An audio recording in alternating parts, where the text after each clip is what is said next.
Tahukah Anda, otak merupakan bagian tubuh yang paling penting bagi manusia? Sekarang angkat tangan Anda dan letakkan pada dahi. Tepat di situ, ada bagian otak yang paling istimewa.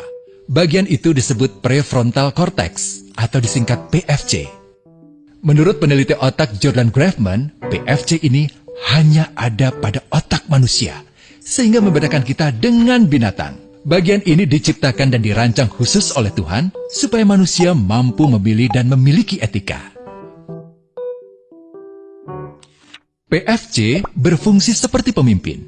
Ia bertanggung jawab untuk berkonsentrasi, memahami benar dan salah, mengendalikan diri, menunda kepuasan, berpikir kritis, dan merencanakan masa depan.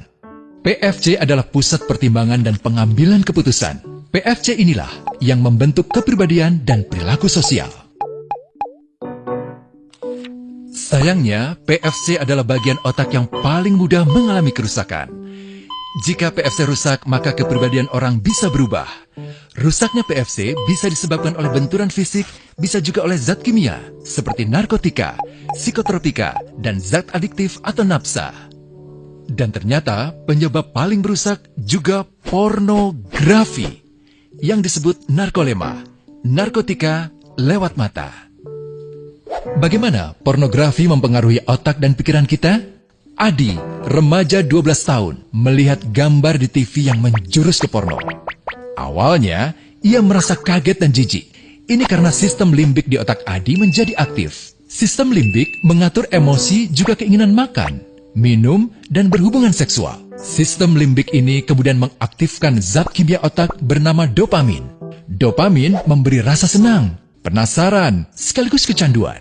Zat ini juga aktif jika orang mengkonsumsi nafsa. Oleh karena itu, sifat candu pornografi sama dengan sifat candu nafsa.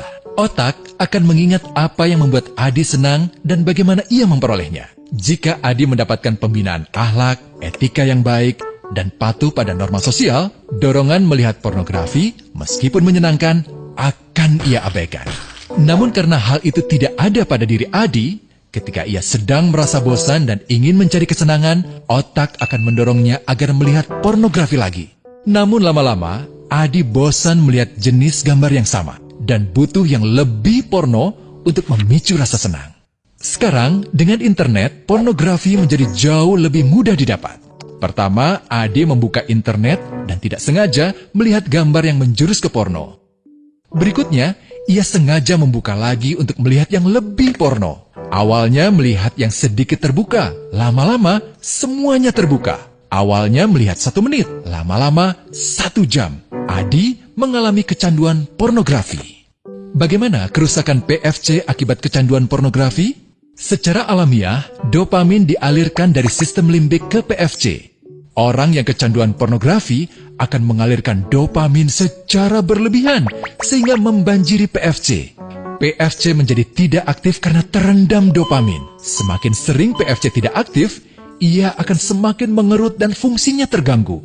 Sistem limbik justru akan berkembang semakin besar karena terus mengaktifkan dopamin, sehingga Adi cenderung untuk terus mencari kesenangan tanpa takut atas akibatnya.